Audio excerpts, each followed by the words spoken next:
जय हिंद। आप सभी को गुड मॉर्निंग। सभी को सबसे पहले स्वतंत्रता दिवस की ढेर सारी शुभकामनाएं। आज हम केमिस्ट्री का जो है ना 152 क्वेश्चन का मोस्ट इम्पोर्टेंट क्वेश्चन देखने वाले हैं, जो सभी एग्ज़ाम में जो है ना पूछा गया क्वेश्चन है। ठीक है, इसके पहले जो है हम फिजिक्स का एक क्लास करवाए हैं, बायोलॉजी का 3 क्लास करवाए हैं, और ये आज केमिस्ट्री का फर्स्ट क्लास है। तो सभी लोग ध्यानपूर्वक पूरा क्लास को देखिएगा और क्लास को पहले हर जगह शेयर कर दीजिए, क्योंकि बहुत महत्वपूर्ण क्वेश्चन आपको ना करवाया जा रहा है एग्ज़ाम की दृष्टि से देखते हुए। तो सभी क्लास को अच्छे से देखा कीजिए। जितना आप क्लास को अच्छे से देखिएगा आपका सारा क्वेश्चन क्लियर होगा। ठीक है, तो चलिए हम केमिस्ट्री क्लास स्टार्ट करते हैं। अगर आप लोग चैनल पर नए हैं, चैनल को सब्सक्राइब जरूर कर लीजिए।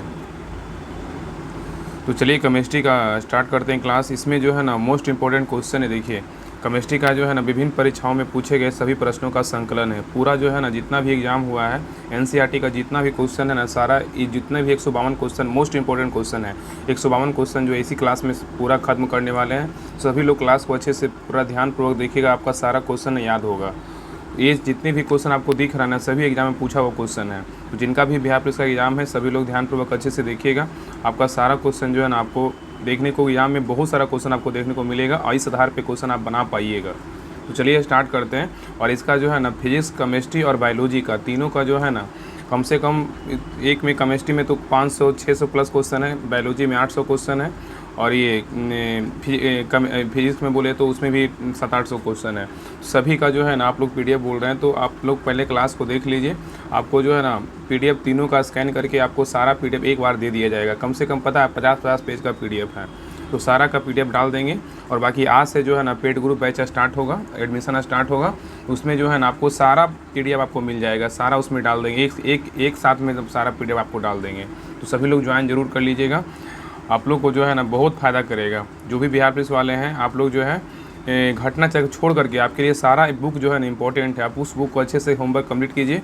आपका जो इधर वैकेंसी आने वाला है ना बिहार पुलिस का, आपके लिए जो है ना एक तरह से रामबाण साबित होगा। आपको एक भी जो है ना मार्केट से एक भी बुक आपको लाना नहीं पड़ेगा। ठीक है, प्रैक्टिस सेट के लिए आपको हर दिन प्रैक्टिस सेट आपको दिया जाएगा। आपको प्रैक्टिस सेट लगाना है ओएमआर पे। आपको उसी का जो है ना आपको दोपहर या शाम तक आपको क्लास आएगा, क्लास आपको देखना है और सारा आपको जो है ना क्वेश्चन याद होगा।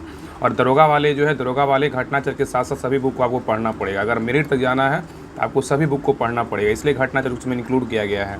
और बाकी बीएसएससी वाले भी जो जरूर ज्वाइन कीजिएगा, सभी को फ़ायदा होगा। ठीक है, जितने भी बिहार में एग्ज़ाम होगा। तो चलिए स्टार्ट करते हैं। केमिस्ट्री का मोस्ट इंपॉर्टेंट क्वेश्चन है, देखिए आप लोग ध्यानपूर्वक देखिएगा और आप लोग ज़रूर बताइएगा ना कि कितना क्वेश्चन आपका जो है ना सही हुआ है। ठीक है, इस क्लास में, क्योंकि केमिस्ट्री का ये फर्स्ट क्लास है। देखिए क्वेश्चन पहला कह रहा है, क्वेश्चन फर्स्ट है, कह रहा है कि कुछ नहीं में कुछ का सर्जन किस नियम के जो है ना विरुद्ध है, बताइए। कह रहा है कि कुछ नहीं में से कुछ का सर्जन जो है, कुछ नहीं में से कुछ का सर्जन किस नियम के विरुद्ध है, बताइए क्या होगा इसका सही उत्तर। इसका सही उत्तर होगा ऑप्शन नंबर बी होगा, द्रव्यमान ऊर्जा का संरक्षण है। क्या है? द्रव्यमान ऊर्जा का संरक्षण है, याद रखिएगा। ठीक है, तो कुछ नहीं में से कुछ का सर्जन जो है ना किस नियम के विरुद्ध है, द्रव्यमान ऊर्जा का संरक्षण है। आइए क्वेश्चन आइए 2 पे, कह रहा है कि निम्नलिखित में से कौन सा एक रासायनिक परिवर्तन का उदाहरण है, बताइए। कह रहा है कि निम्नलिखित में से कौन सा एक रासायनिक परिवर्तन का उदाहरण है, बताइए। एक क्वेश्चन जो है ना 7 अगस्त को एग्जाम हुआ था आपका, इस प्रकार का क्वेश्चन आपको क्वेश्चन देखने को मिला। यही जो है ना सेम टू सेम यही क्वेश्चन था। आप जो एग्ज़ाम दिए होंगे ना, तो आप इसको देखिएगा, यही क्वेश्चन जो है सेम टू सेम होगा। 7 अगस्त को जिनका भी एग्ज़ाम जमुई में था, एक क्वेश्चन हूबहू क्वेश्चन पूछा हुआ था क्वेश्चन। ठीक है, इसलिए ध्यानपूर्वक अच्छे से क्लास सारा रिवीजन कर लीजिए। एनसीईआरटी बेस्ड है, 6 to 12 एनसीईआरटी क्वेश्चन है। एक क्वेश्चन जो है ना 7 अगस्त को एग्जाम में आया था बिहार पुलिस। जो भी एग्जाम दिए होंगे आप उनको दिखा दीजिएगा। देखिए कह रहा है निम्नलिखित में से कौन जो है रासायनिक परिवर्तन का उदाहरण है, बताइए इसमें कौन सा होगा। तो 2 का जो सही उत्तर होगा ना ऑप्शन नंबर क्या है, तो ए, कागज़ का जलना जो है ना ये रासायनिक परिवर्तन का उदाहरण, लेकिन नर्म लोहे का चुंबित होना ये भौतिक परिवर्तन है। जल में शक्कर का घुलना भौतिक परिवर्तन है, और जल में बर्फ का बनना ये सब क्या है, तो भौतिक परिवर्तन है। ठीक है, याद रखिएगा। चलिए क्वेश्चन नंबर 3 पे, क्वेश्चन नंबर 3 कह रहा है कि किसी तत्व के समस्थानिक से तात्पर्य है, किसी तत्व के समस्थानिक से तात्पर्य जो है ना क्या है, बताइए। किसी तत्व के समस्थानिक से तात्पर्य क्या है, बताइए क्या होगा इसका सही उत्तर। तो 3 का राइट आंसर होगा ऑप्शन नंबर ए, उस तत्व के वे परमाणु जिनकी द्रव्यमान संख्या क्या हो, अलग अलग हो। ठीक है, समस्थानिक किसे कहेंगे, उस तत्व के वे परमाणु जिनकी द्रव्यमान संख्या क्या क्या हो, तो अलग अलग हो। ठीक है, याद रखिएगा। चलिए क्वेश्चन नंबर 4 पे, क्वेश्चन नंबर 4 कह रहा है कि मानव रक्त का पीएच मान साधारणतः कितना होता है, बताइए। मानव रक्त का जो पीएच मान होता है साधारणतः कितना होता है, बताइए क्या होगा। तो 4 का जो सही उत्तर होगा ऑप्शन नंबर सी 7.5 से 8.0 होगा। क्या होगा? 7.5 से 8.0 तक होगा। ठीक है, याद रखिएगा। आगे क्वेश्चन आइए 5 पे कह रहा है कि पीएच एक संक्षिप्त नाम है किसके लिए, बताइए। पीएच एक संक्षिप्त नाम जो है ना किसके लिए है, बताइए।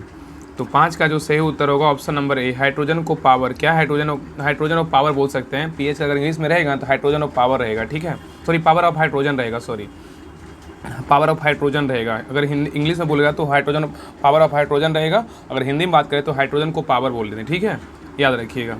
चलिए क्वेश्चन नंबर 6 पे, क्वेश्चन नंबर 6 कह रहा है कि एक धातु के फॉस्फेट का सूत्र AmHPO4 है, तो इसके क्लोराइड का सूत्र क्या होगा, बताइए। कह रहा है ना कि एक धातु के फॉस्फेट का सूत्र अगर AmHPO4 है तो इसके क्लोराइड का सूत्र क्या होगा, बताइए। तो 6 का जो सही उत्तर होगा ऑप्शन नंबर सी, क्या है, MCl2 होगा। क्या MCl2 होगा। नेक्स्ट क्वेश्चन पे ये कह रहा है कि हाइड्रोजन बम H बम जो है ना, हाइड्रोजन बम आधारित है, किस पे आधारित है, बताइए। हाइड्रोजन बम किस पे आधारित होता है, बताइए, क्या होगा। तो 7 का सही उत्तर होगा ऑप्शन नंबर बी, नाभिकीय संलयन पे आधारित होता है। हाइड्रोजन बम जो होता है नाभिकीय संलयन पे आधारित होता है। चलिए क्वेश्चन 8 पे, क्वेश्चन 8 कह रहा है कि निम्नलिखित में से कौन सा कारक अभिक्रिया दर पर कोई प्रभाव नहीं डालता, बताइए। कह रहा है कि निम्नलिखित में से कौन सा कारक जो है अभिक्रिया दर पे कोई प्रभाव नहीं डालता है, बताइए कौन सा नहीं डालता है। तो 8 का सही उत्तर होगा ऑप्शन नंबर ए, एथेल्पी में परिवर्तन। क्या होगा, एंथैल्पी में परिवर्तन होगा। ठीक है, नेक्स्ट क्वेश्चन पे ये कह रहा है कि सूर्य एवं तारों में ऊर्जा का प्रमुख स्रोत क्या है, बताइए। सूर्य एवं तारों में ऊर्जा का प्रमुख स्रोत क्या है। तो 9 का सही उत्तर होगा ऑप्शन नंबर बी, नाभिकीय संलयन है। क्या है, नाभिकीय संलयन है।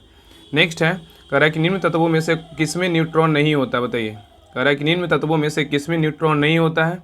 तो 10 का सही उत्तर होगा ऑप्शन नंबर सी, हाइड्रोजन में जो है न्यूट्रॉन नहीं होता है, लेकिन ऑक्सीजन में न्यूट्रॉन होता है, नाइट्रोजन में न्यूट्रॉन होता है, तांबा में क्या होता है, न्यूट्रॉन होता है। तो कह रहा है कि निम्न तत्वों में किसमें न्यूट्रॉन नहीं है। तो हाइड्रोजन में न्यूट्रॉन नहीं है, लेकिन ऑक्सीजन में न्यूट्रॉन है, नाइट्रोजन में न्यूट्रॉन है, तांबा में न्यूट्रॉन है।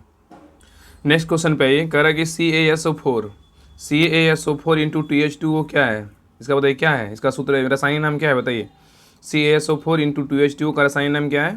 तो 11 का राइट आंसर क्या होगा, बताइए। ये सब इजी क्वेश्चन है। 11 का सही उत्तर होगा ऑप्शन नंबर जी, जिप्सम का सूत्र क्या होता है, CaSO4 इंटू 2H2 होता है। क्या होता है, CaSO4 इंटू 2H2 होता है, जिप्सम का सूत्र होता है, याद रखिएगा। और यहाँ पे बात करें ना कि प्लास्टर ऑफ पेरिस का सूत्र क्या होता है, तो प्लास्टर ऑफ पेरिस का सूत्र होता है CaSO4 हाफ H2O होता है। क्या होता है, हाफ H2O होता है। नेक्स्ट क्वेश्चन पे कह रहा है कि क्वांटम सिद्धांत का प्रतिपादन किसने किया, बताइए। क्वांटम सिद्धांत का प्रतिपादन किसने किया। तो 12 का सही उत्तर होगा option number C, Max Planck ने किया। किसने किया, मैक्स प्लांक ने। तो क्वांटम सिद्धांत का प्रतिपादन किसने किया, तो मैक्स प्लांक ने किया। ठीक है, याद रखिएगा। चलिए नेक्स्ट क्वेश्चन पे आइए। क्वेश्चन नंबर 13 कह रहा है कि CH4+O2 डैश, मतलब जो है ना, मतलब इस यहाँ पे समीकरण दिया हुआ है कि कौन सा समीकरण यहाँ पे मतलब फिट बैठेगा, बताइए कौन सा समीकरण संतुलन में आएगा, बताइए कौन सा होगा। तो 13 का जो सही उत्तर होगा ना, ऑप्शन नंबर क्या होगा, तो ए होगा। CH4+O2 CO2+H2O होगा। इसको गर्म करेंगे तो ये बनेगा। ठीक है, CH4+O2 CO2+H2O हीट। ठीक है, चलिए क्वेश्चन नंबर 14 पे कर रहा है कि निम्नलिखित में से कौन सी प्रक्रिया वाष्प को सीधे ठोस में परिवर्तन करती है, बताइए। कह रहा है कि निम्नलिखित में से कौन सी प्रक्रिया जो है वाष्प को सीधे ठोस में परिवर्तन करता है, बताइए कौन सा प्रक्रिया है। तो 14 का सही उत्तर होगा ऑप्शन नंबर ए, व्युत्क्रम ऊर्ध्वपातन है। क्या है, व्युत्क्रम ऊर्ध्वपातन है। नेक्स्ट क्वेश्चन पे कह रहा है Al2O3 + 6HCl को समीकरण अभिक्रिया करवाया 2HCl3 प्लस क्या बनेगा, बताइए। तो 15 का जो सही उत्तर होगा ऑप्शन नंबर डी, 3H2O। क्या होगा, 3H2O होगा। नेक्स्ट क्वेश्चन पे कह रहा है कि निम्नलिखित सूत्रों में से कौन सा कैल्शियम कार्बोनेट को निरूपित करता है, बताइए। कह रहा है कि निम्नलिखित सूत्रों में से कौन सा जो है ना कैल्शियम कार्बोनेट को निरूपित करता है, बताइए क्या होगा। तो 16 का सही उत्तर होगा ऑप्शन नंबर बी, CaCO3। क्या होगा, CaCO3। नेक्स्ट क्वेश्चन पे कह रहा है कि मिल्क ऑफ मैग्नीशिया का pH मान कितना होता है, बताइए। मिल्क ऑफ मैग्नीशिया का pH मान कितना होता है। तो मिल्क ऑफ मैग्नीशिया का जो pH मान होता है 10.5 होता है। कितना होता है, 10.5 होता है। ठीक है, तो मिल्क ऑफ मैग्नीशिया का pH मान कितना होता है, 10.5 होता है। नेक्स्ट क्वेश्चन पे कह रहा है इनमें से कौन सा हाइड्रोजन का समस्थानिक नहीं है, बताइए। सबको पता है हाइड्रोजन का समस्थानिक कौन नहीं है, बताइए। ऑप्शन को पढ़िए, बताइए कौन इसमें हाइड्रोजन का समस्थानिक नहीं है। तो हाइड्रोजन का समस्थानिक जो है ना, इट्रियम नहीं है। इट्रियम नहीं है हाइड्रोजन का समस्थानिक, लेकिन प्रोटियम है, ड्यूटेरियम है और ट्राइटियम। ये सब क्या है, तो हाइड्रोजन के समस्थानिक है। तो हाइड्रोजन का समस्थानिक कौन कौन है, तो प्रोटियम, ड्यूटेरियम और क्या है, तो ट्राइटियम है। ठीक है, याद रखिएगा। चलिए क्वेश्चन नंबर 19 पे, क्वेश्चन 19 कर रहा है कि इनमें से कौन सा खाने के नमक के नाम से जो है ना जाना जाता है, बताइए। इनमें से कौन सा खाने के नमक के नाम से जानते हैं, बताइए किसको जानते हैं। तो 19 का सही उत्तर होगा ऑप्शन नंबर डी, NaCl को जानते हैं। किसको जानते हैं? NaCl को। नेक्स्ट है शुष्क बर्फ क्या है बताइए। शुष्क बर्फ जो है ना वो क्या है बताइए। शुष्क बर्फ जो है वो क्या होता है बताइए। तो 20 का सही उत्तर होगा ऑप्शन नंबर बी, ठोस कार्बन डाइऑक्साइड होता है। क्या होता है? ठोस कार्बन डाइऑक्साइड होता है। क्वेश्चन नंबर 21 पे कह रहा है कि D2O का अधिकतम उपयोग होता है बताइए, किस में होता है? D2O का जो अधिकतम उपयोग होता है किस में होता है, किस में होगा बताइए। तो D2O का जो अधिकतम उपयोग होता है ना परमाणु भट्ठी में होता है। किस में होता है? परमाणु भट्ठी में होता है। ठीक है, तो D2O का अधिकतम उपयोग कहाँ होता है? परमाणु भट्ठी में होता है। आइए क्वेश्चन नंबर 22 पे। क्वेश्चन नंबर 22 कह रहा है कि रेडियो सक्रियता की खोज निम्न में से किसके द्वारा किया गया था बताइए। रेडियो सक्रियता की खोज निम्न में से किसके द्वारा किया गया था? तो 22 का सही उत्तर होगा ऑप्शन नंबर क्या है? तो ए, बैकवर्ड के द्वारा किया गया था। किसके द्वारा किया गया था? तो बैकवर्ड के द्वारा रेडियो सक्रियता की खोज किया गया था। और इसका जो है ना ऑब्जेक्टिव तो सेंड करेंगे ही, क्योंकि जो ये क्वेश्चन 152 क्वेश्चन जो है ना मोस्ट इंपॉर्टेंट फिजिक्स का भी है। और फिजिक्स में तो शायद लगता है 200 क्वेश्चन है, मतलब पहले दिया हुआ है 200 क्वेश्चन। और इसका जो है ना डिटेल भी दिया हुआ, कम से कम 40-45 पेज आपको फिजिक्स का मिल जाएगा। ऑब्जेक्टिव सिर्फ है, उसका डिटेल अगर ऐड करेंगे तो उसमें 20 पेज, कम से कम 15-20 पेज आपको डिटेल मिलेगा। तो डिटेल भी पीडीएफ आपको ना, डिटेल पीडीएफ, इसका जो डिटेल पीडीएफ के साथ आपको पेड ग्रुप में आपको भेज दिया जाएगा। तो सभी लोग ज्वाइन कर लीजिएगा, क्योंकि एक क्वेश्चन से आपको डिटेल पढ़िएगा तो आपको 10 क्वेश्चन मिलेगा। पता है ना कि प्लेटफॉर्म का नोट्स कैसा रहता है, वो भी NCERT नोट्स है। तो सारे लोग ज़रूर जुड़िए, बहुत फ़ायदा करेगा। क्योंकि इस बार जो है ना, इस बार हर हाल में सिलेक्शन ले लेना है। जिनके लिए बस घटनाचक्र, उनके लिए बुक है ना, बस बिहार दरोगा स्पेशल के लिए घटनाचक्र बुक को ऐड किया गया है। अब लगता है कि जिनको बहुत सारा, कि बहुत बिहार में तो पता है ना कि जो इनका ग्रेजुएशन फाइनल हो रहता है, मतलब हुआ रहता है, और इनका मतलब एक दो बार PT मेंस दे देते हैं तो उनका रिजल्ट नहीं होता है। PT में ही खासकर रिजल्ट नहीं होता है। तो उनको सपना रहता है कि नहीं, एक बार अच्छे से ऐसा पढ़े ना कि इस बार मतलब मेरिट तक मेरा नाम चल जाए। तो उनके लिए जो है ना घटनाचक्र, मतलब बिहार दरोगा और BPSC के लिए घटनाचक्र ऐड किया गया है। तो सभी को एक बैच में नहीं है घटनाचक्र, मतलब सभी को एकदम एक सीरीज वाइज आपको होमवर्क मिलेगा। पहले घटनाचक्र, उसके बाद नीचे देखिएगा तो आपको लूसेंट सब्जेक्टिव, लूसेंट ऑब्जेक्टिव, क्या बोलता है, उसके बाद NCERT सार संग्रह, उसके बाद एक और बुक है ना क्वेश्चन बिहार दरोगा क्वेश्चन बैंक। ये सब आपको एकदम पहले तो ऊपर है अथी घटनाचक्र का होमवर्क, फिर नीचे आपको सीरीज वाइज आपको सारा बुक का होमवर्क मिलेगा। तो बिहार पुलिस वाले जितने भी हैं ना, आपको घटनाचक्र का होमवर्क नहीं पढ़ना, आपको सारा जो नीचे 2 बुक दिया हुआ, आप फोटो देखे होंगे PDF में, तो आपको सारा उस बुक को पढ़ना है। ठीक है ना। और प्रैक्टिस सेट आपको डेली एक प्रैक्टिस सेट मॉर्निंग में आपको भेज दिया जाएगा। आपको OMR शीट पर लगाना है, और उसका दोपहर में क्लास आएगा, उसको अच्छे से क्लास को देखना है। आपका सारा क्वेश्चन क्लियर होगा, और डिटेल PDF के साथ आपको प्रैक्टिस सेट मिलेगा, पहले ही मिल जाएगा मॉर्निंग में ही। और बिहार दरोगा का भी मिलेगा। तो सभी लोग ज्वाइन जरूर कीजिएगा। और बाकी जो भी यूट्यूब पे क्लास आएगा ना, सभी का PDF आपको उसको दिया जाएगा पेड ग्रुप में।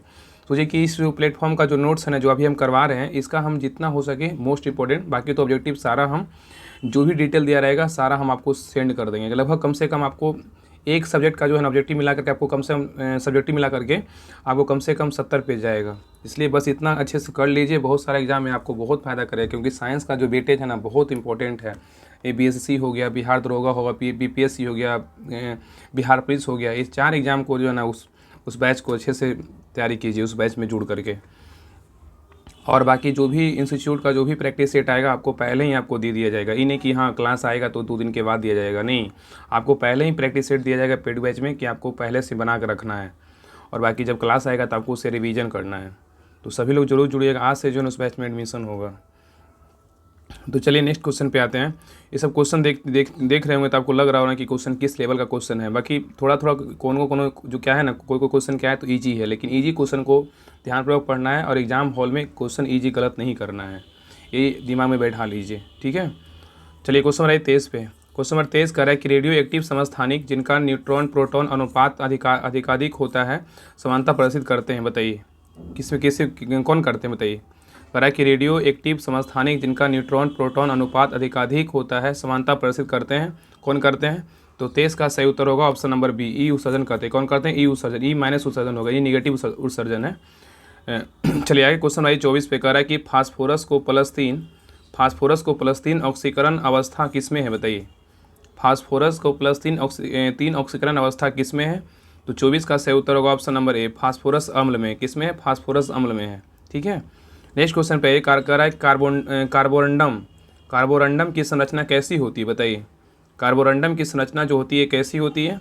तो 25 का सही उत्तर होगा ऑप्शन नंबर बी, क्रिस्टलीकरण या सिलिकॉन कार्बाइड होता है। क्या होता है? तो कार्बोरंडम की संरचना जो होती है क्रिस्टलीकरण या सिलिकॉन कार्बाइड होती है। ठीक है, चलिए क्वेश्चन नंबर 26 पे। ये क्वेश्चन नंबर 26 कह रहा है कि H2O2 की संरचना कैसी है बताइए। H2O2 की जो संरचना है वो कैसी है। तो 26 का सही उत्तर होगा ऑप्शन नंबर क्या, 26 का राइट आंसर क्या, ऑप्शन नंबर बी है। तो H2O2 की संरचना कैसी होती तो H2O की संरचना जो है ना, option number B is the right answer है। चलिए क्वेश्चन 27 पे कह रहा है कि H2SO4 की परमाणुकता कितनी होती है बताइए। H2SO4 की परमाणुकता कितनी होती है।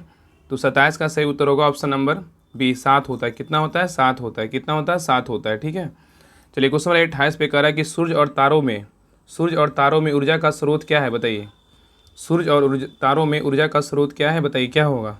तो 28 का सही उत्तर होगा ऑप्शन नंबर ए, नाभिकीय संलयन है। क्या है, तो नाभिकीय संलयन है। नेक्स्ट कह रहा है कि जियोलाइट का रासायनिक सूत्र क्या होता है बताइए। जियोलाइट का रासायनिक सूत्र क्या है।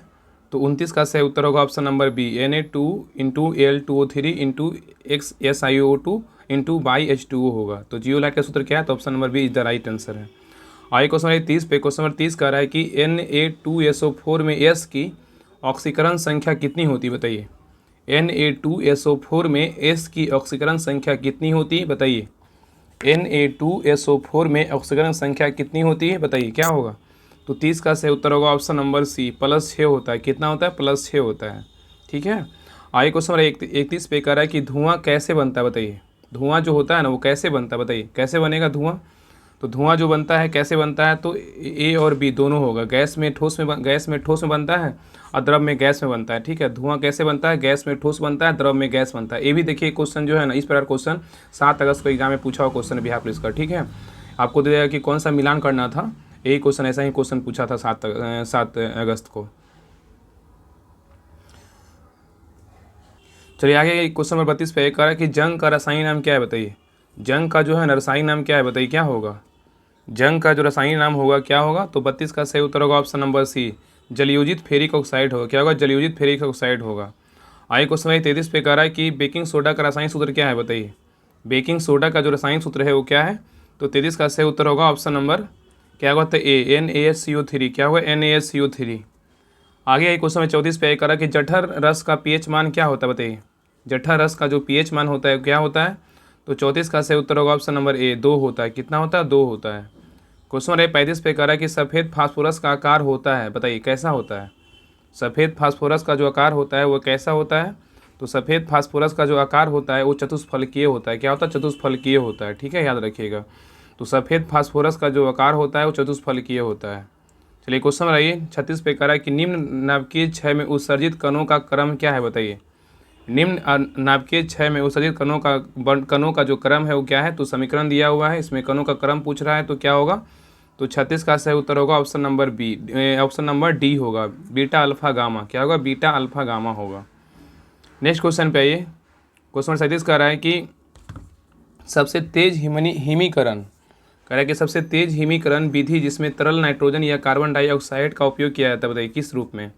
कह रहा है कि सबसे तेज हिमीकरण विधि जिसमें तरल नाइट्रोजन या कार्बन डाइऑक्साइड का उपयोग किया जाता है। तो 37 का सही उत्तर क्या होगा, ऑप्शन नंबर ए होगा, ब्लास्ट फ्रीजिंग। क्या होगा, ब्लास्ट फ्रीजिंग। क्वेश्चन नंबर 38 पे कह रहा है कि नाभिकीय रिएक्टर का वह अवयव अभिक्रिया जिसमें नियंत्रित करता है बताइए, किसको किस में नियंत्रित करता है। कह रहा है कि नाभिकीय रिएक्टर वह अवयव अभिक्रिया में नियंत्रित करता है, किस में करता है। तो 38 का राइट आंसर होगा ऑप्शन नंबर सी, नियंत्रक छड़ में करता है। किस में करता है, नियंत्रक छड़ में करता है। क्वेश्चन नंबर 39 पे देखिए, क्वेश्चन नंबर 39 कर रहा है कि जब आयोडीन घोल के कुछ बूंदों को चावल के पानी में मिलाया जाता है।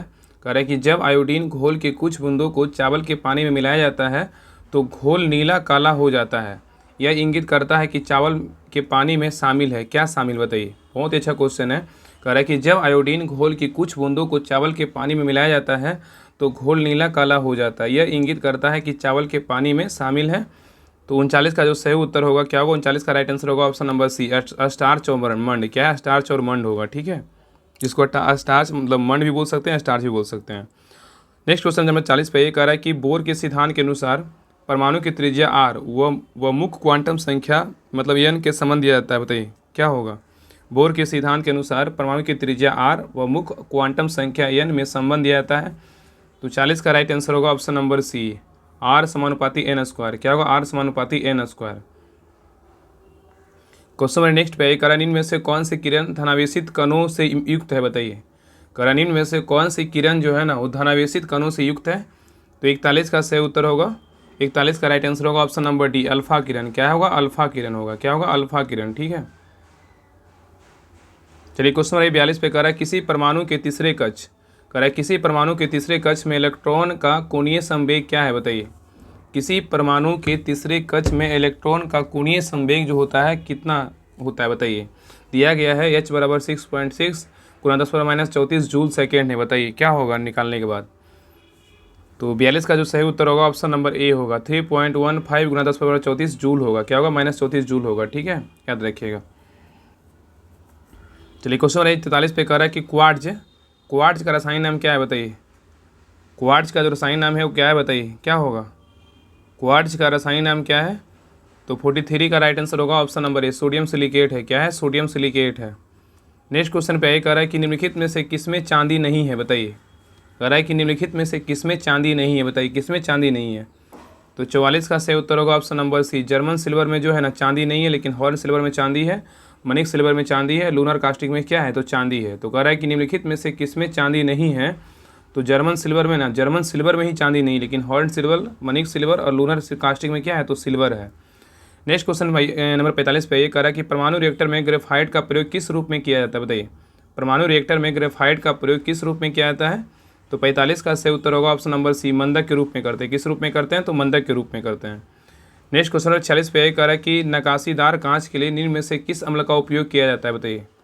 नकाशीदार कांच के लिए निम्न में से किस अम्ल का उपयोग करते हैं। तो 46 का सही उत्तर होगा ऑप्शन नंबर डी, HF का करते हैं। किसका करते हैं? HF का करते हैं। ठीक है, क्वेश्चन नंबर नेक्स्ट पे कह रहा है कि गैल्वेनीकृत लौह चादरों पर निम्न की परत चढ़ा दी जाती, चढ़ी होती बताइए। गैल्वेनीकृत लौह चादरों पर निम्न में से किसकी परत चढ़ी होती है। तो 47 का सही उत्तर होगा ऑप्शन नंबर सी, जस्ता का होता है। किसका होता है? तो जस्ता का होता है। नेक्स्ट है, पृथ्वी में उपलब्ध सबसे कठोरतम पदार्थ जो है ना वो कौन सा है। पृथ्वी में उपलब्ध सबसे कठोरतम पदार्थ कौन सा है। तो सबसे कठोरतम पदार्थ का बात करें, सबसे कठोरतम पदार्थ कौन होता है? तो सोना होता है। कौन होता है? तो 48 का सही उत्तर क्या होगा? ऑप्शन नंबर टी होगा। यहाँ पे क्या बोला है? पृथ्वी में उपलब्ध सबसे कठोरतम पदार्थ कौन सा है? तो सोना है।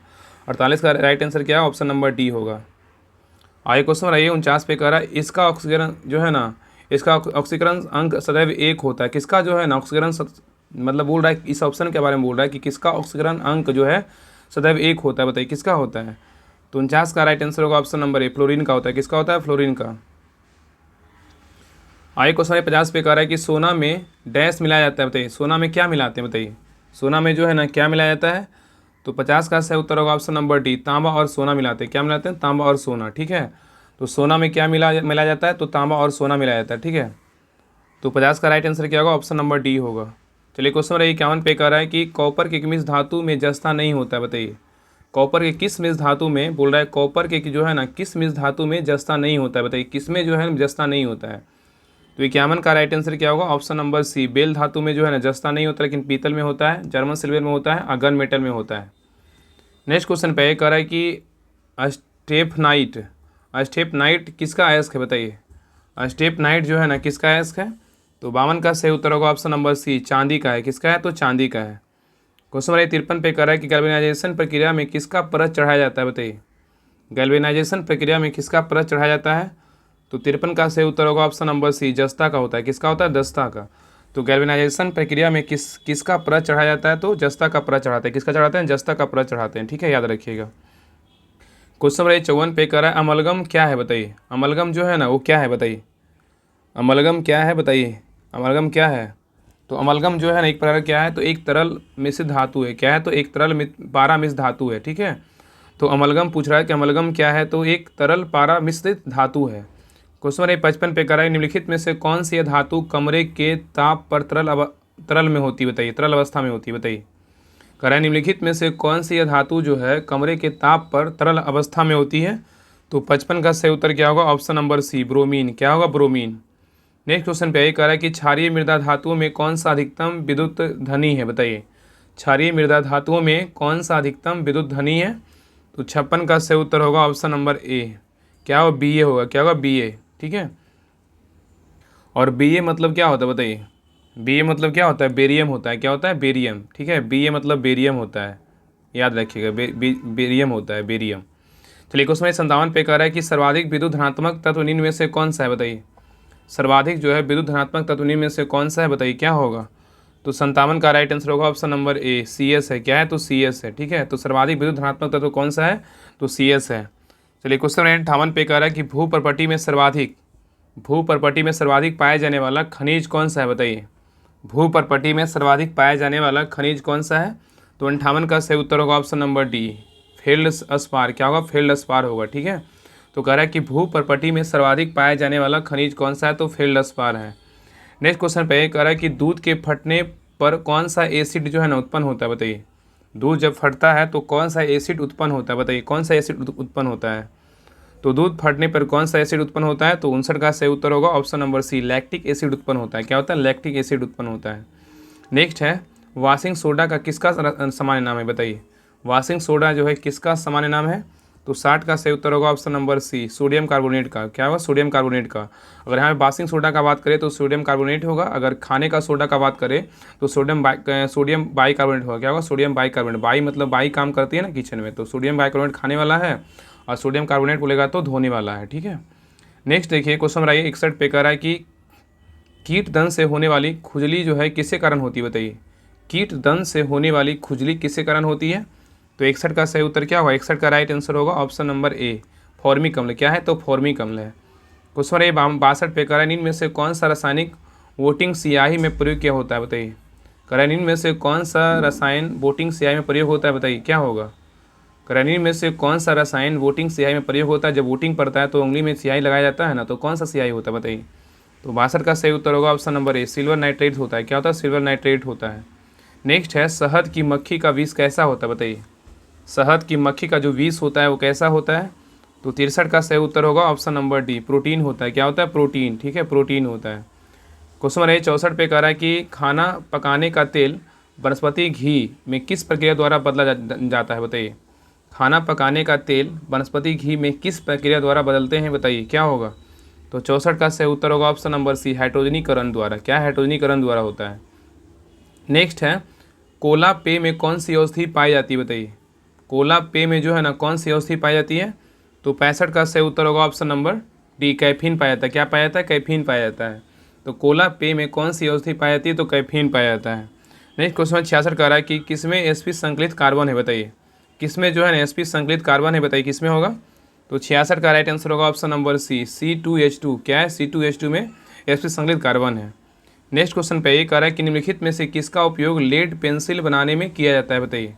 किसका उपयोग जो है ना लेड पेंसिल बनाने में करते हैं, तो 67 का सही उत्तर होगा ऑप्शन नंबर बी, ग्रेफाइट का प्रयोग जो है लेड पेंसिल बनाने में किया जाता है। नेक्स्ट क्वेश्चन 68 कह रहा है कि लगभग 95% यौगिक कार्बन के बने होते हैं, क्योंकि कार्बन क्या होते हैं, बताइए। लगभग 95% यौगिक कार्बन के बने होते हैं, क्योंकि कार्बन क्या होते हैं, तो 68 का सही उत्तर होगा ऑप्शन नंबर बी, क्या है, बहुविध बंध होते हैं। क्या होते हैं, बहुविध बंध होते हैं। ठीक है, याद रखिएगा। आइए क्वेश्चन 69 पे कह रहा है कि निम्न में से किस रासायनिक अभिक्रिया में नाइट्रोजन का अपचयन जो है नहीं होता है, बताइए। कह रहा है निम्न में से किस रासायनिक अभिक्रिया में नाइट्रोजन का अपचयन नहीं होता है, तो 69 का राइट आंसर क्या होगा, ऑप्शन नंबर डी, NH4+N2 में। क्या है, NH4+N2 में नाइट्रोजन अपचयन नहीं होता है। लेकिन इसमें ए में NO2 माइनस में नहीं होता है, NO3 माइनस NO में होता है, और NO3 माइनस NH4+ में होता है। ठीक है, आइए क्वेश्चन ये 70 पे करा कि वनस्पति घी बनाने में प्रयुक्त प्रक्रिया कौन सी है, बताइए। वनस्पति घी बनाने में प्रयुक्त प्रक्रिया कौन सी है, तो 70 का सही उत्तर होगा ऑप्शन नंबर ए, हाइड्रोजनीकरण है। क्या है, हाइड्रोजनीकरण है। आइए क्वेश्चन नंबर 71 पे कह रहा है कि धान के खेत में किस प्रकार की गैस निकलती है, बताइए। बहुत इंपॉर्टेंट क्वेश्चन है और चलता फिरता क्वेश्चन है, बताइए। सबको पता होगा कि धान के खेत में किस प्रकार की गैस निकलती है, बताइए क्या होगा। तो 71 का राइट आंसर क्या होगा, बताइए। ये सबसे ईजी क्वेश्चन है, CH4 मीथेन होता है। नेक्स्ट है कांच का गहरा नीला रंग किस कारण होता है, बताइए। कांच का गहरा नीला रंग किस कारण होता है, तो 72 का राइट आंसर होगा option number B, cobalt oxide. क्या है, कोबाल्ट ऑक्साइड। तो कांच का गहरा नीला रंग किस कारण होता है, तो कोबाल्ट ऑक्साइड कारण जो है ना कांच का गहरा नीला रंग होता है। क्वेश्चन रहे 73 पे कह रहा है इनमें से क्रम प्रदूषण किसमें होता है, बताइए। कह रहा है इसमें सबसे कम प्रदूषण, सॉरी क्रम नहीं, कम प्रदूषण, इसमें सबसे कम प्रदूषण जो है ना किसमें होता है, बताइए।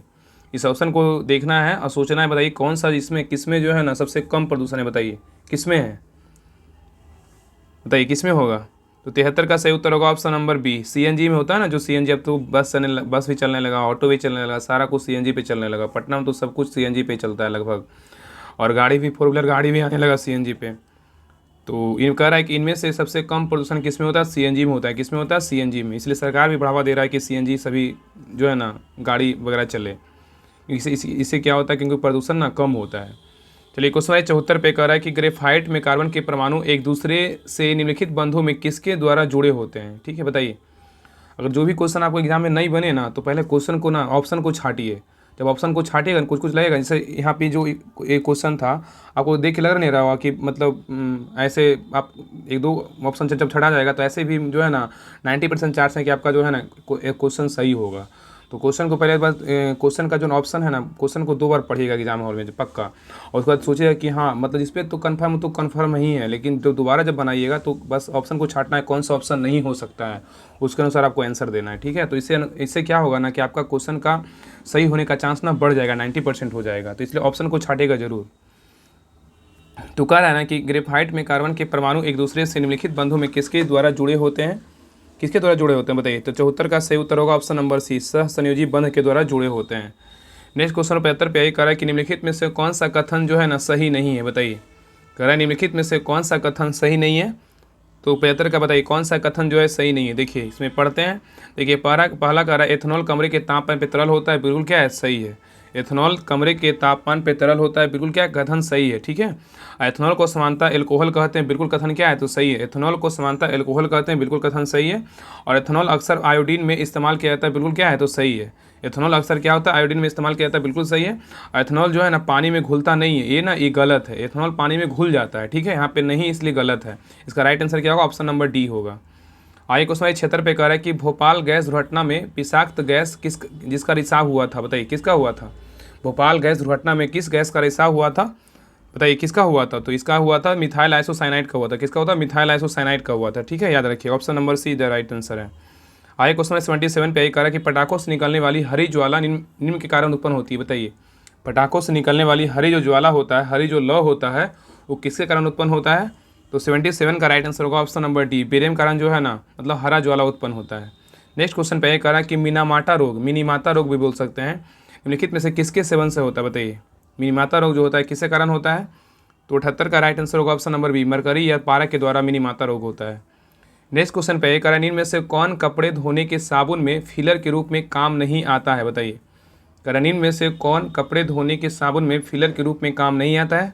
तो 79 का राइट आंसर होगा ऑप्शन नंबर ए, ग्लिसरॉल। ग्लिसरॉल का जो है ना काम नहीं आता है, ठीक है, लेकिन सोडियम सिलिकेट का आता है, बोरेक्स का आता है, सोडियम कार्बोनेट का आता है।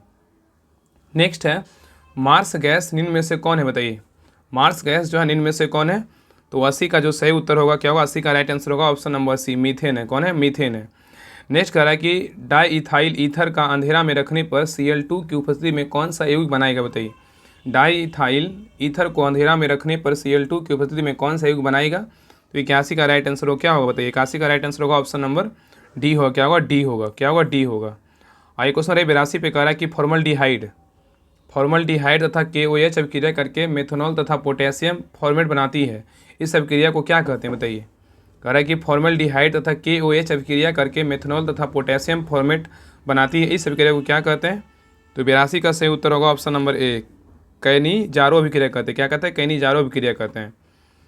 क्वेश्चन रही 83 पे कह रहा है कि निम्नलिखित में से कौन गैर नवीकरणीय पुनर्चक्रण स्रोत है, बताइए। कह रहा है इस ऑप्शन में छाटना है, कह रहा है इस ऑप्शन को देखना है। कह रहा है कि निम्नलिखित में से कौन जो है ना गैर नवीकरणीय पुनर्चक्रण स्रोत है, बताइए क्या है, कौन सा है। तो 83 का जो सही उत्तर होगा ऑप्शन नंबर बी, लोहा है। क्या है, तो लोहा है। नेक्स्ट कह रहा है कि निम्न में से पानी में कौन सी धातु मिनमाटा रोग का कारण बनती है, बताइए। कह रहा है निम्न में से पानी में कौन सी धातु जो है मिनामाटा रोग का कारण बनती है, बताइए कौन बनता है। ये बनता है पारा, बनता है पारा या मरकरी। मिनीमाटा जब भी बात करें तो पारा आंसर मारिएगा, ठीक है। आइए क्वेश्चन रही 85 पे। क्वेश्चन 85 कर रहा है, देखिए कह रहा है कि दूध में जो उपस्थित शर्करा होती है कौन होती है, बताइए। दूध में उपस्थित शर्करा कौन सा है। तो 85 का सही उत्तर होगा ऑप्शन नंबर सी, लैक्टोज होता है। दूध में क्या होता है, लैक्टोज होता है। नेक्स्ट कह रहा है कि प्रभावी कीटाणुनाशक जो कि उपकरणों की सतह को साफ करने के लिए उपयोग में लिया जाता है, बताइए कौन सा है। प्रभावी कीटाणुनाशक जो उपकरणों की सतह को साफ करने के लिए उपयोग में लिया जाता है वो कौन सा है? तो 86 का राइट आंसर होगा ऑप्शन नंबर ए, सोडियम मेटासिलिकेट है। क्या है? सोडियम मेटासिलिकेट है। ठीक है, याद रखिएगा। आइए क्वेश्चन नेक्स्ट पे, ये करा कि अम्लीय वर्षा के लिए निम्नलिखित में से कौन सा गैस जो है ना जिम्मेदार है? बताइए, अम्लीय वर्षा के लिए जो है ना कौन सा गैस जिम्मेदार है? बताइए कौन सा गैस जिम्मेदार है? सभी जो क्वेश्चन, जितने भी क्वेश्चन इसमें दिया हुआ है ना 152 क्वेश्चन, सारा क्वेश्चन जो है ना आपको हर एक एग्जाम में ना पूछा हुआ क्वेश्चन, इसके बाद जो है आपको 500-600 क्वेश्चन जो है वो आपको कुछ कुछ एग्जाम में पूछा हुआ है, बाकी सारा जो है इंपॉर्टेंट एनसीईआरटी क्वेश्चन। लेकिन ये जो है जितना भी 152-53 क्वेश्चन दिया हुआ है, सारा कहीं ना कहीं एग्जाम में पूछा हुआ क्वेश्चन, कम से कम 2 बार 3 बार 4 बार कहीं ना कहीं पूछा हुआ क्वेश्चन है। आप लोग सेट लगाते होंगे, आपको लग रहा होगा कि हाँ ये क्वेश्चन तो हम सेट में ना बनाए थे। जो सेट, जैसे कोई भी सेट बना होगा, बीपीएससी चाहे बिहार दरोगा चाहे बिहार पुलिस का अगर बनाए होंगे, तो आपको लगा होगा कि हाँ ये सब क्वेश्चन देखने को मिलता है। तो एक क्वेश्चन जो जितने भी क्वेश्चन 152 जो है ना, इसका पहले जो है ना इस बुक में क्या है ना, पहले मतलब 100-200 क्वेश्चन पहले क्या है, तो क्वेश्चन एग्जाम में पूछा हुआ क्वेश्चन उसको दिया गया है। उसके बाद जो है ना केमिस्ट्री स्टफ सारा क्वेश्चन दिया हुआ है पीछे में, जितना भी सारा ऑब्जेक्टिव दिया हुआ है। तो पहले इसको अच्छे से इसका जो फेस का और केमिस्ट्री का और बायोलॉजी का तीनों को ना इस क्लास को 1-2 बार 3 बार देख लीजिएगा। ठीक है, तो बहुत ज़्यादा फायदा करेगा। तो कह रहा है कि अम्लीय वर्षा के लिए निम्नलिखित में से कौन सा गैस जिम्मेदार है? बताइए कौन सा गैस जिम्मेदार है? तो 87 का जो सही उत्तर होगा option number D, sulphur dioxide है। क्या है? सल्फर डाइऑक्साइड है। नेक्स्ट क्वेश्चन पे कह रहा है कि निम्न में से किस कैल्शियम यौगिक में, कह रहा है कि निम्न में से किस कैल्शियम यौगिक का उपयोग दंत मंजन मतलब टूथपेस्ट के एक हल्के अपघर्षक के रूप में प्रयोग किया जाता है? बताइए, कह रहा है निम्न में से किस कैल्शियम यौगिक का उपयोग दंत मंजन मतलब टूथपेस्ट के एक हल्के अपघर्षक के रूप में प्रयोग किया जाता है? तो 88 का राइट आंसर क्या होगा? बताइए। तो 88 का राइट आंसर क्या होगा? 88 का राइट आंसर होगा ऑप्शन नंबर सी, CaCO3। ठीक है, तो कह रहा है कि निम्न में से किस कैल्शियम यौगिक का उपयोग दंत मंजन टूथपेस्ट के एक हल्के अपघर्षक के रूप में प्रयोग किया जाता है? तो किसका प्रयोग करते हैं? तो CaCO3 का प्रयोग करते हैं। नेक्स्ट क्वेश्चन पे कह रहा है कि कच्चे खाने वाले खाद्य पदार्थों का धोना चाहिए। बताइए किस कच्चे खाने वाले पदार्थों को धोना चाहिए? तो 89 का सही उत्तर क्या होगा? ऑप्शन नंबर बी, NaOH से। क्या है? किससे धोएंगे? NaOH से धोएंगे। नेक्स्ट है, कह रहा है कि पाश्चुरीकरण की धारण प्रणाली के दौरान दूध को 30 मिनट तक गर्म किया जाता है। बताइए किस पे करते हैं? कह रहा है पाश्चुरीकरण की धारण प्रणाली के दौरान दूध को 30 मिनट तक गर्म किया जाता है, कितना डिग्री पर, कितना डिग्री सेल्सियस पे गर्म करते हैं? बताइए। तो 90 का जो सही उत्तर होगा option number D, 65 degree Celsius पे गर्म करेंगे। ठीक है, आइए क्वेश्चन 91 पे कह रहा है क्लोरोजाइलिनॉल तथा टार्पिनॉल का मिश्रण किस रूप में कार्य करता है? बताइए। क्लोरोजाइलिनॉल तथा टार्पिनॉल का मिश्रण किस रूप में कार्य करता है? तो 91 का सही उत्तर होगा ऑप्शन नंबर ए, रोगाणुरोधक के रूप में काम करता है। ठीक है, नेक्स्ट कह रहा है कि क्रेपोलैक्टम का उपयोग किसके निर्माण के लिए किया जाता है? बताइए, क्रेपोलैक्टम का उपयोग किसके निर्माण में किया जाता है? किसके लिए किया जाता है? बताइए, क्रेपोलैक्टम का उपयोग किसके निर्माण के लिए किया जाता है? बताइए क्या होगा? तो 92 का सही उत्तर होगा ऑप्शन नंबर ए, नाइलॉन 6 का उपयोग करते हैं। किस में करते हैं? नाइलॉन 6 में। नेक्स्ट कह रहा है कि एक गैस CaO के साथ तो क्रिया करती है, मतलब क्रिया करती है, एक गैस CaO के साथ क्रिया करती है परंतु NaSCO3 के साथ नहीं। यह गैस कौन सी है? बताइए। तो 93 का राइट आंसर होगा ऑप्शन नंबर ए, कार्बन डाइऑक्साइड, CO2 है। क्या है? कार्बन डाइऑक्साइड है। नेक्स्ट कह रहा है कि दुर्बल गैसें, नोबेल गैसें जिसको बोलेंगे इंग्लिश में, समानता रासायनिक रूप से अक्रिय होते हैं क्योंकि क्या है? बताइए। दुर्बल गैसें समानता रासायनिक रूप से अक्रिय होते हैं क्योंकि, तो 94 का सही उत्तर होगा ऑप्शन नंबर सी, उनकी इलेक्ट्रॉनिक विन्यास क्या स्थिर है। क्या क्या? उनकी इलेक्ट्रॉनिक विन्यास क्या है? तो स्थिर है। नेक्स्ट क्वेश्चन 95 पे ये कह रहा है कि निम्न में से किस यौगिक में सबसे अधिक परमाणु होते हैं? बताइए, कह रहा है निम्न में से किस यौगिक में सबसे अधिक परमाणु होते हैं? तो 95 का सही उत्तर होगा ऑप्शन नंबर बी, H2SO4 में होता है। किसमें होता है? H2SO4 में होता है। नेक्स्ट है सफ़ेदा होता है। बताइए सफ़ेदा होता है, क्या होता है? बताइए सफ़ेदा क्या होता है? बताइए इसमें कौन सा ऑप्शन होगा इसका राइट आंसर? बताइए सफ़ेदा क्या है? बताइए। तो 96 का सही उत्तर होगा ऑप्शन नंबर डी, सफ़ेदा जो है ना 2PbCO3 इंटू PbOH के होल 2 है। ठीक है, तो सफ़ेदा होता है 2PbCO3 इंटू PbOH के होल 2। नेक्स्ट कर रहा है 97 नंबर क्वेश्चन कर रहा है कि 17 ग्राम H2O2 में कितने मोल होंगे? बताइए 17 ग्राम H2O2 में कितने मोल होंगे? तो 97 का राइट आंसर होगा ऑप्शन नंबर डी, 0.5 होंगे। क्या होगा? 0.5 होंगे। नेक्स्ट क्वेश्चन 98 पे आइए, कह रहा है कि एक संतृप्त विलयन बनाने के लिए 36 ग्राम सोडियम क्लोराइड को 100 ग्राम जल में 293 केल्विन पर घोला जाता है। इस तापक्रम पर इसकी सांद्रता क्या होगी? बताइए। कह रहा है कि एक संतृप्त विलयन बनाने के लिए 36 ग्राम सोडियम क्लोराइड को 100 ग्राम जल में 293 केल्विन पर घोला जाता है, तो इस तापक्रम पर इसकी सांद्रता क्या होगी? तो 98 का राइट आंसर होगा, क्या बताइए, 98 का राइट आंसर होगा ऑप्शन नंबर ए 26.47%, 26.47%। आगे क्वेश्चन नंबर 99 पे कह रहा है कि निम्न में से किस तत्व का संकेत सही नहीं है, बताइए। किस तत्व का जो संकेत है ना वो सही नहीं है, बताइए। इसमें कौन सा संकेत जो है सही नहीं है, बताइए। देखिए इसका जो है ना पहला क्या है, टीन। टीन का क्या होता है, टी आई। टीन का जो टी आई यही गलत है, क्या है, यही गलत है। लेकिन आगे जो है ना रेडियम का बोलेगा तो आर ई होता है, बिल्कुल सही है। एंटीमनी का बोलेगा तो एस बी होता है, ठीक है। एंटीमनी का क्या होता है, एस बी होता है। और आई क्या है, देखिए टंगस्टन का बोलेगा तो क्या है, तब डब्लू होता है, बिल्कुल सही। लेकिन टीन का बोलेगा ना तो टी आई नहीं होता है, एस एन होता है, ठीक है। पढ़े होंगे आप लोग, तो टीन का एस एन होता है ना कि टी आई होता है। इसका राइट आंसर क्या, ऑप्शन नंबर ए। आगे देखिए 100 नंबर क्वेश्चन कर रहा है कि निम्नलिखित में से कौन सा सूत्र सुपर फॉस्फेट उर्वरक का है, बताइए। कह निम्नलिखित में से कौन सा सूत्र जो है सुपर फॉस्फेट का उर्वरक है, बताइए क्या होगा। कह निम्नलिखित में से कौन सा सूत्र जो है सुपर फॉस्फेट उर्वरक का है, बताइए। तो 100 का जो सही उत्तर होगा क्या होगा, तो ऑप्शन नंबर बी CaH2PO4 के होल 2 होगा। तो कह रहा है कि निम्नलिखित में से कौन सा सूत्र सुपर फॉस्फेट उर्वरक का है, तो CaH2PO4 के होल 2 है। तो रहने दीजिए आज के लिए जो है ना फर्स्ट क्लास में 100 क्वेश्चन ही देख लेते हैं। आगे का जो है ना 52 क्वेश्चन जो भी दिया हुआ नेक्स्ट क्लास में देख लेंगे, क्योंकि क्लास जब लॉन्ग जाता है तो आप लोग देखना पसंद करते ही नहीं है। इसलिए 100 क्वेश्चन देखिए, साइंस है, थोड़ा ना हार्ड टॉपिक है, इसलिए अच्छे से क्लास को पूरा ध्यानपूर्वक देखिएगा। बाकी नेक्स्ट क्लास में जो है सेकंड क्लास में जो है ना आगे का क्वेश्चन कर लेंगे। बाकी फिर आगे का जो ऑब्जेक्टिव है वो भी सारा क्लास हम करवा देंगे, ठीक है। देखिए आगे जो है ना इतना क्वेश्चन बचा हुआ है, देखिए आगे देखिए 152 क्वेश्चन टोटल है, देखिए 152 क्वेश्चन है। तो आगे का जो है नेक्स्ट क्लास में 52 क्वेश्चन देख लेंगे। बाकी फिर आगे का ऑब्जेक्टिव करेंगे। और देखिए यही जो बैच है ना, देखिए आपको दिखा देते हैं।